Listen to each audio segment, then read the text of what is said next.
Welcome, folks, to another edition of RSF Radio. I'm your host, Joe Monday, and today is October 26th, 2017. You're listening to RSF Radio, the podcast where we talk about what's been going on the front page of our Street Fighter.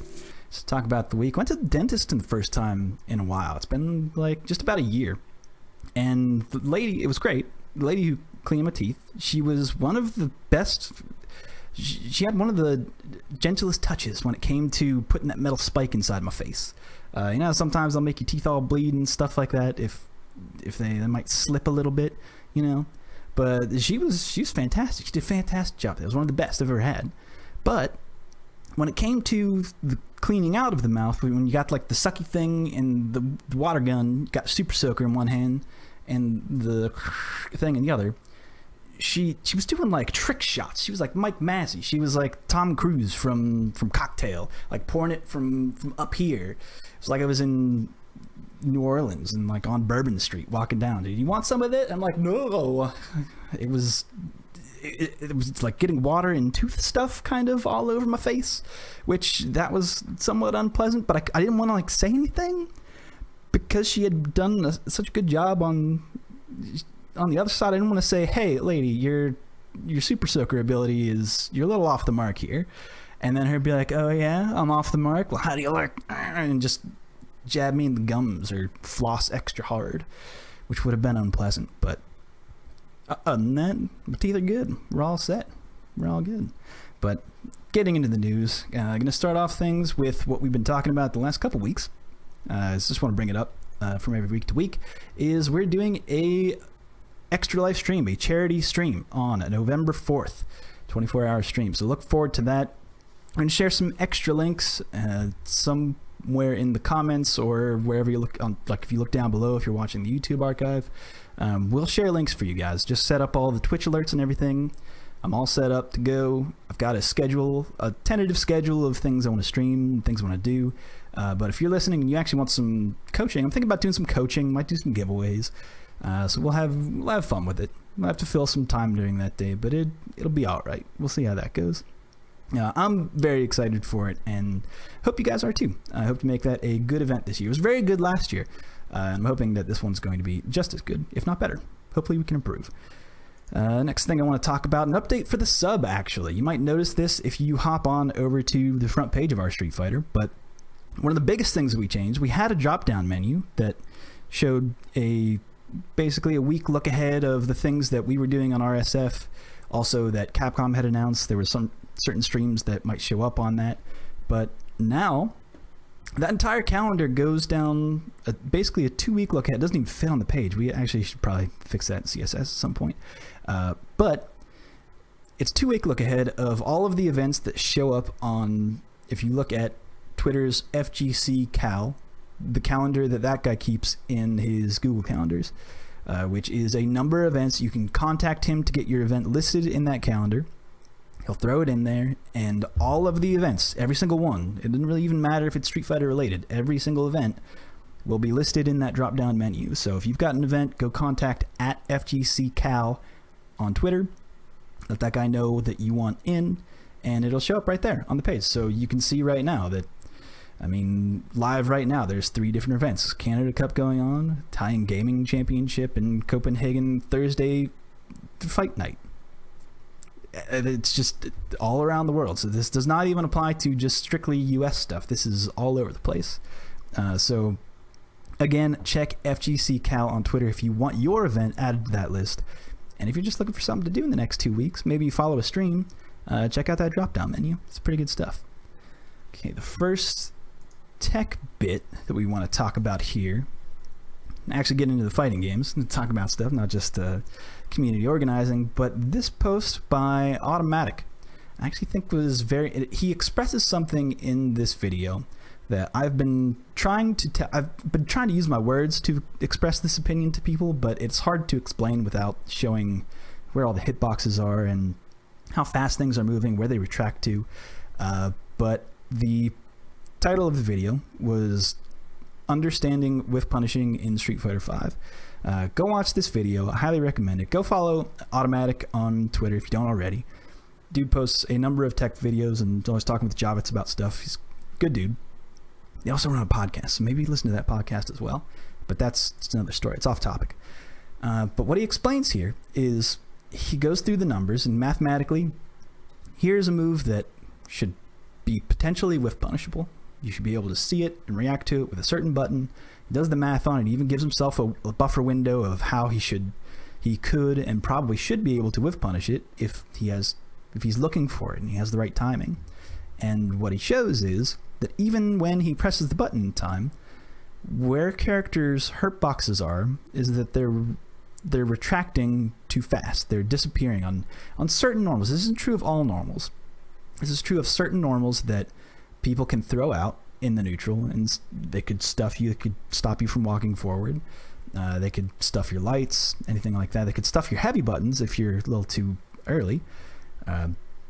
But he goes in and tries to whiff punish it and just shows that even if you have the right reaction, even if you're looking for it and you press your whiff punish button, it won't be there.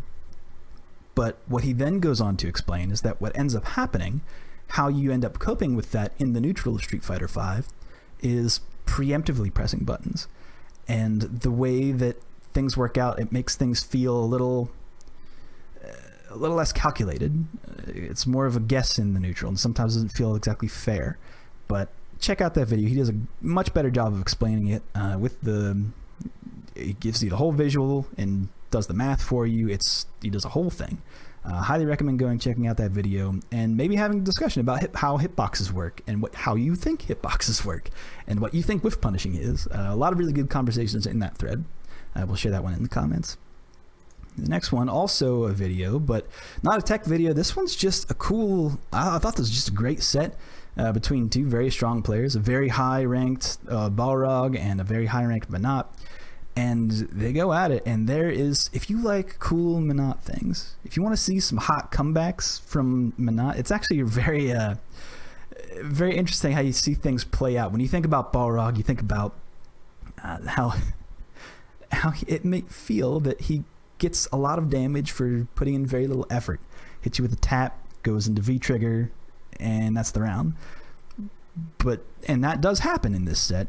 But what also happens is that Menat pulls out some come-from-behind victories by hitting him with like a standing medium punch from mid-screen, from mid-range, canceling the V-trigger, and then doing a 50 or so hit combo.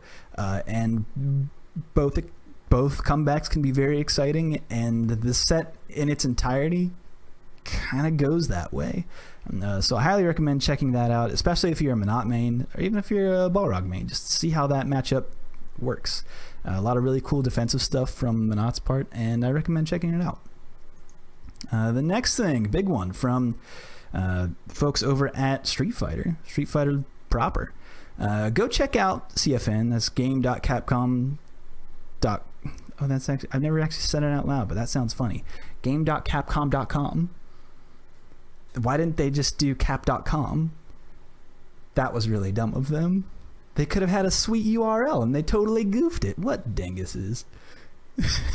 By the way, folks, filled in from a live studio audience of my wife and my dog.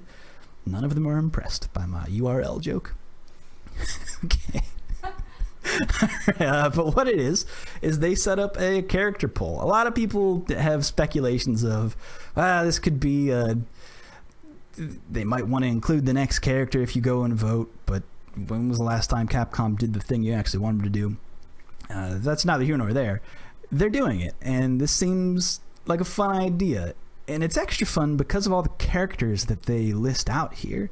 You actually see people vote live. That's actually pretty cool. So maybe go vote live if you haven't already.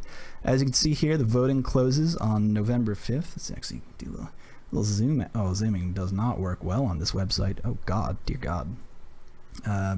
So scroll down and see all the characters they got. It's crazy how many even offbeat characters. There's one down here. Oh man, they did it by alphabetical order now, so you can actually go and look. Oh, that's great. One in particular stood out to me. By the way, also, oh wait, Monitor, that's Mecha Zangief. Not Monitor, Cyborg, what the hell's that? That's not what you call that character. But, oh, where is he? Where'd he go? Where's my Cap'n? Oh, it's probably in the sea because that's that. Yeah, Captain Sawada. They just did up that artwork for Captain Sawada. What, like an offbeat character from something that probably shouldn't have existed in the first place. So go to this site. Go to just game.capcom.com/CFN. Sign in and go vote. Just let them know who your favorite character is. So let's actually go vote right now. Scroll down to the correct and only good choice, and boom, there we go. Hakan, number 1, of course. Thank you for participating. Thank you for oiling up, it should say. Yeah, just put that one in your record book. Let's go. Let's see this Turkish wrestler get in there. Hell yeah. I mean, that's the one true answer, obviously, because everybody loves him. He's probably in the lead right now. I think we can all agree. All right. Moving off that topic no one actually believes in. I'm going to point this one out because I think it's a post that it's a long read, but I highly recommend it if you want to think about maintaining that mental stability, having a good mindset when you play, and thinking about how you play as you're playing. This was a post. This was actually a response to Minust. Oh no, I'm sorry, I'm reading that wrong. Minuet SF5, and they basically asked, how do I get over the fear of playing in ranked? They had gotten a certain rank and they didn't want to go down in rank. And what Sheldon does here, shout out to Sheldon, he's a very good dude, shows up to the weekly tournaments very often. He's one of my favorite players. Goes in and does a very good elaborate response to this question. And I think it doesn't only just benefit lower ranked players, it also benefits higher ranked players who might need help getting over themselves and getting over maybe like some tournament jitters. If it's your first time going to like a live tournament, if you go to Evo and it's the first time you've competed against a person IRL, there's just some things that you might want to think about when you go into matches like that, and how you should be thinking about improving as a player always if you're trying to be competitive. So highly recommend going in there and reading all of what he has to say. The TLDR here he did at the end was focusing on improvement and using the tools listed above will help decrease your focus on trivial things like what rank you are, and also increasing your confidence in your own gameplay. So just good old positive post right there. Highly recommend reading the whole bit. It's a long one, but stick with it. Next one is actually a tech post, the oldest of the old, but things that I just realized that people didn't actually know about. It's listed in Lesson 1 of Geef's Gym, but it was surprising to see the response to this particular video. Also, I'm just glad that that Julio's taken this approach to teaching others how to play fighting games. But on his stream, he capped this part of it. He went on to explain the difference between stand blocking and crouch blocking, and to people who already know where this is going, your hurt box is expanded. It widens whenever you crouch, so you're a little bit fatter. People can hit you from a little farther away with certain lows if you're crouching. So in a lot of typical block strings, how he uses this tech in maybe a not so intuitive way is that he shows off a typical block string with the character crouch blocking, and the whole thing is blocked. He blocks everything. Everything connects. Everything's within range if you're crouching. But then what he does is he stand blocks the final hit. And by doing that, he's then out of range, and the special that was supposed to connect on a crouching player whiffs entirely, and he's able to get a full punish because he knew that if he would have stand block it, that it would whiff. So it's a fun thing to think about, and probably has different applications in certain matchups. If you're looking to dive really deep into character matchups, if you want to get specific with your main, highly recommend checking out or looking into that in training mode. If there's certain characters you have trouble with, if there's certain pressure you have trouble with, maybe you feel like you can't escape things, maybe just try stand blocking. There are certain characters that have pretty killer lows that you should probably look out for, but in this instance, maybe just stand block at the end, make something whiff, then lay the hurt on them. So good stuff with that one. Also, I want to point out right there, he doesn't have a boom mic or a mic stand, so he just the offhand here, someone at his house just holding the mic off to the side. I find that it's a delightful little touch. He's holding it at some point, and then someone just steps in and holds it for him, and it's just so adorable. Definitely a video worth watching. Moving on. Okay, big topic of the week. Zeku. He's a character. He's out now. You can play him. We talked about our predictions and our hopes for what he might have in store for us. We're wrong on a couple things, and we're also right on a couple things. But what's most exciting is that the front page of you can't avoid Zeku talk on our Street Fighter today. If you were to go in right now, it's just, last I checked, I think it was about 4 pages straight of Zeku stuff. And a lot of that was thrown in and aggregated in the weekly character discussion, which is Zeku. Quasi went in here and just pulled a bunch of videos. I think he's adding to it on the daily. A lot of people are sharing the other videos that are shared to our Street Fighter in this thread. So this is more of an aggregate. This one will actually be archived in the wiki if you're looking for things at a later date. But it shows off a lot of cool stuff that Zeku can do. Things that I didn't think that he would be capable of within the confines of Street Fighter V.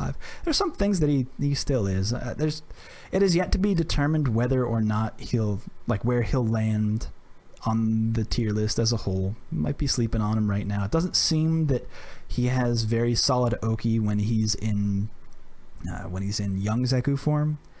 We don't have the full correct frame data yet. Hatson's working on that with the other folks at FAT.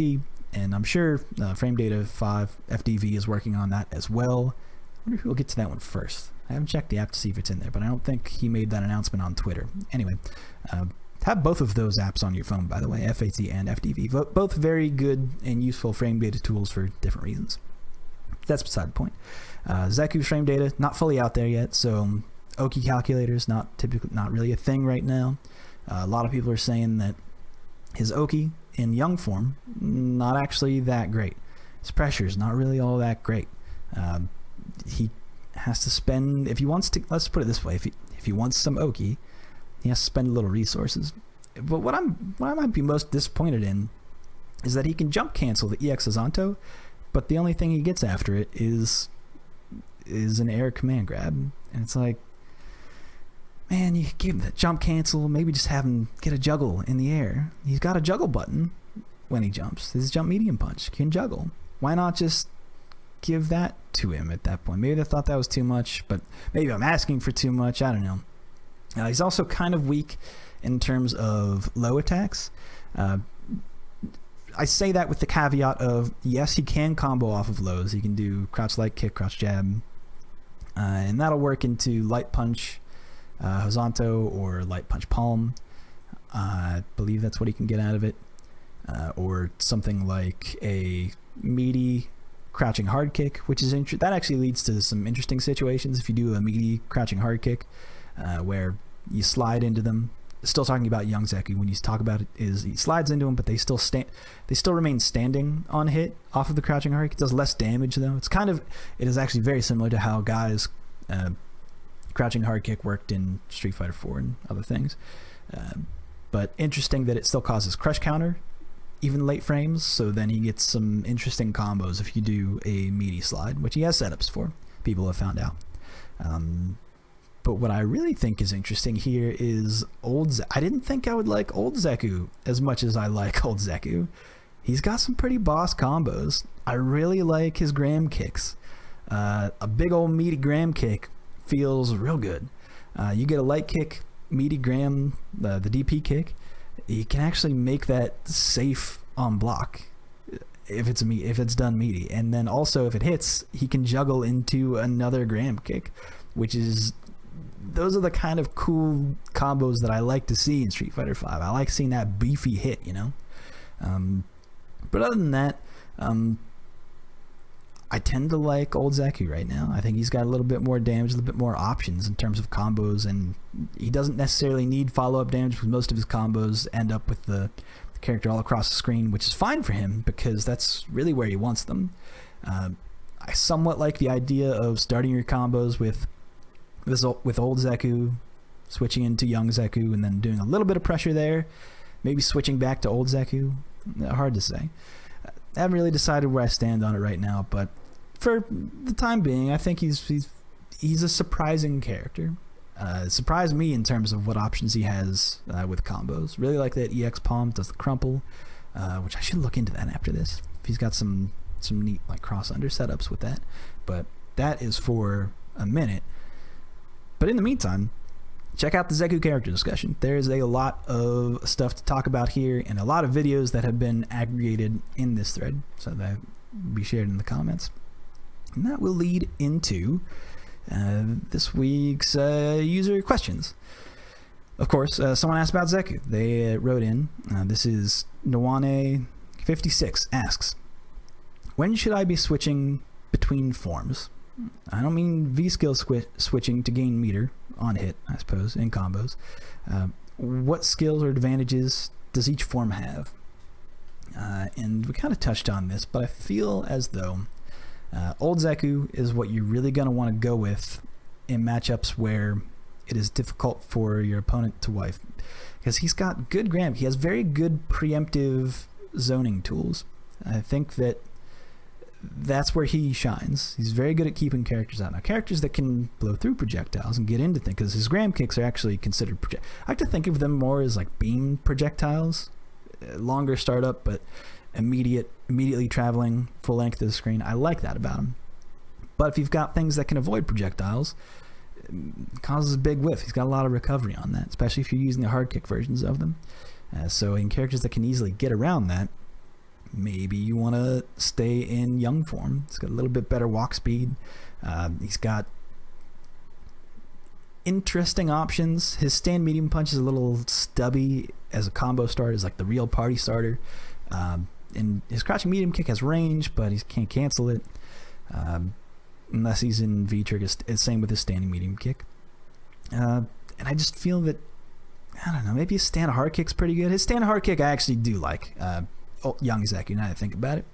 So in matchups where you want to, maybe your opponent has good low pokes, that stand hard kick is going to be really good, because the frame data actually changes whether or not they're standing or crouching. So if you hit a crouching opponent, let's say your opponent's crouching or stand, let's just start with stand blocking. They do a stand block and you hit him with that stand hard kick. It will actually, I believe it's 2 and 2 plus 2 on hit, minus 2 on block. I believe that's the case. Let me actually just check right now. Zeku frame data. Take a look at it. I don't want to lie to you guys. I would hate to lie. Zeku frame data. The other good thing about it is that it goes over lows at range. It's pretty good range too. Okay, yeah. No, I was wrong. It's plus 3 and minus 2 according to the CFN website, that is, which sometimes does frame data a little bit wrong. But I point out that when you're stand blocking, it's plus 3 on a hit, minus 2 on blocks. So it's safe on blocks. Good. So it's a pretty safe button to throw out. And it's pretty positive on hit. He might even be able to combo into a crouching light punch, which is a 3-frame attack. Haven't tested that yet. That'll be dependent on range because, again, his button's pretty stubby. But extra key here is that if you're crouching, it hits later in its active frames, meaning he has more of an advantage if his opponent's crouching. It'll land on top of him, and he'll actually be able to combo into much bigger things on hit and deal some interesting frame traps on block. So that actually makes that button a pretty decent meaty. You'll probably see that one a lot, and you'll probably see a lot of other people V-reversal it in reaction to it and just into seeing it.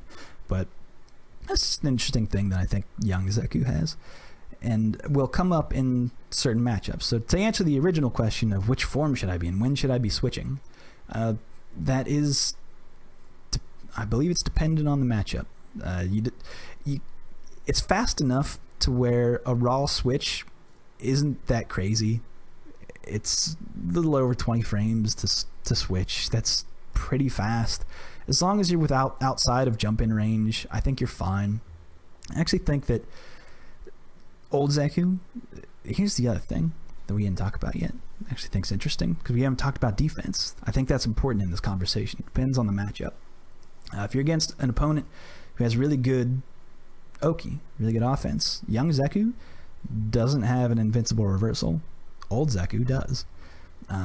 Both their backdashes aren't very good, but having that invincible DP is a lot more valuable in some cases. Young Zeku kind of has to hold it. In addition to that, another key thing that young Zeku has is 5 extra frames whenever he back rises. In addition to what, like everything else that people have, is going to be, you have to learn certain different setups for young Zeku, specifically young Zeku. This is not true of old Zeku. So if you have a setup already that chases down a back rise, great. That'll work on old Zeku. That will likely whiff on young Zeku because of that additional time that he spends on the ground. So that is actually a negative. You might be thinking, oh man, I have to learn another setup for this character. This is bullshit. I hate learning setups for matchups. Don't give me that. It's a terrible excuse to not learn anything. But also, you benefit from this, you dingus, because when that additional 5 frames, if you have a light attack meaty setup for a regular rise, you would do that automatically and then still have enough time for the back rise to meaty them again. So you just learn one setup for quick rise with an addition of, if that first hit whiffs, follow it up with this other thing to chase down the backdash. Very easy. It actually benefits you that he stays on the ground that much longer. So I think that again is like kind of a double negative it's double negative points for young Zeku in terms of defense. No invincible, and he stays on the ground longer, allowing you to have better Oki. And that's not a good thing against young Zeku. He has some interesting damage options, I think, but just in terms of defense, got to give it to old Zeku. I just like old Zeku more and more, and I think a lot of people are on that same wavelength. I like to see what some people want to stick with. People who are like Guy purists, because he plays a lot more like Guy than old Zeku, are going to want to try and make that work. And I think in certain matchups that are more ground-based and they've got good options to travel through the projectiles, you'll see a lot more young Zeku. But for the time being, I think that old Zeku's got you on defense too. So hopefully that wraps up the question that his name again, sorry, that Nawane was asking, which leads into the final segment of the podcast where we talk about FGC history. This is a fun one. This is one of my favorite storied matches, I think. It's pretty up there. Now what this was Daigo versus Xian, PAX Prime 2013. Now to fully appreciate this matchup, you have to consider what happened about 2.5 months prior. Xian won Evo that year. He was on the top of his game. He bodied so many players. He played particularly well and did so good with Gen. It was ridiculous, this guy. And Daigo hardly made top 8. A lot of people at the time were even saying, I think I was even in the same boat of, oh man, is Daigo washed up? Like, could it be that everybody's hero has failed us and he's not doing good? That was kind of what, was the wave of what people were feeling at the time. But then a couple months after Evo, you get this exhibition match, the first to 10 between Daigo and Xian, and Daigo dunks him hard. I don't think the way the math works out is that Xian only takes 2 rounds, not 2 games, 2 rounds, the entirety of the set. It's crazy. It ends up being like Daigo 10-0s Xian, and Xian only gets 2 rounds, the entirety of the set. It is a formative win. There is no question here who the better player was, and it was incredible to see Daigo go from barely making top 8 at Evo just a couple months prior, and then coming back so hard. he came out and slayed all of the killers. There's actually another match that we might share at a later date between him and Infiltration when he was on the same tear, where he basically had like a hit list of names and he was going down the line. This guy bodied me, guess what? You're off the list. Dunked. And it's systematically going through and just slaying these killers. So when people a month prior were like, oh, Daigo's washed up, they went, oh no, never mind, he's one of the strongest players of all time, and this is why. And it's very interesting to go into and watch. Even if you go and watch this match, highly recommend checking out the interviews that he did after this particular match, where he goes in to explain exactly how he broke it down. Because at the time, Xian was really the only Gen or top level Gen player in the world. There weren't many other Gen players playing Gen like Xian.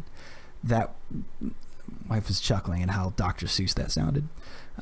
It's embarrassing that came out that way. But anyway, so he didn't play any other Gens. He just watched tapes, and he watched the footage of how Xian wanted to win and what things were working for him. He looked at all of the ambiguous setups and learned them of, okay, that's how far he walks forward, that'll land in the front. And he blocks he's about 85% on his ambiguous cross. When times where he does get knocked down, Xian does an ambiguous cross up, and about 85% of the time, Daigo blocks it. In those situations, if you can't block, that leads into another ambiguous setup, and it's bad news, because that was the strength of Gen at the time, but Daigo just shut that down. So then, after those ambiguous setups don't work, he takes it to the neutral. And what Daigo noticed happening was that Xian was winning a lot of rounds by doing super into ultra, which Gen could do. So what he did was he always made sure that Xian never had super. He actually says this in interviews, that he would intentionally be hit by Xian's crouching medium punch, which he would cancel into the hands, in hopes that he would FADC, which spends 2 bars. So when he saw that Xian had at least 2 bars and no ultra, because he didn't want to get hit with actual damage, he would intentionally walk into it, get hit, and then Xian would do his ambiguous cross-up, but he had already dealt with the ambiguous cross-up. That was trained for. He was ready. He blocked that. So he would know that he would get hit with a little bit of damage, and he would be able to recognize the setup and block and be out for free. But at that point, Xian would never gain enough meter for super into ultra. Xian actually never combos super into ultra the entirety of the set, and that had done him so well on the entire tear of EVO 2013. So it's just incredible that Daigo had gone through, saw what was working for Xian, and just shut down every component of his game and just straight dunked him. So go ahead and watch that entire set. It's very entertaining. You got Z on commentary, and I think actually Z spells it out the best when he says at the end, this is not fraud alert, this is God alert. Because Xian he's no chump. Like, he was not being a fraud. He was the top player at the time. He was the best player at the time. But then Daigo came down and said, no, you human, let me take care of this. Also, shout outs to Z for his particular brand of commentary. Not everybody likes it, but sometimes he does the job right. He's a good guy in general. But anyway, that will about wrap it up for this episode of RSF Radio. You can check this website, or you can check the front page of RSF every week for the latest and greatest in Street Fighter news. If you want to find me on Twitter, it's at Super Joe Monday, no underscores, or you can just hit me up on Reddit, user Joe_Monday. If you have any questions, write into the show anywhere you like, in the comments, like of the YouTube video, or in the comments of the Reddit post that's posted usually every Wednesday before the show, if you do have questions. And also, please rate and review if you're listening on iTunes. I don't know if rating and reviewing works on other things as well. I don't know if that works on Google Play, but you can listen to it on that as well. But that definitely helps out, helps spread the word. If this is even good, I'm not sure about that. But if you like the lumberjack style I'm going for today, hit me up, share that like button, smash that like, just wood chop that like button, and be on our way. But that wraps it up for another episode of RSF Radio. This has been Joe Monday signing off. Take care, folks. Till next time.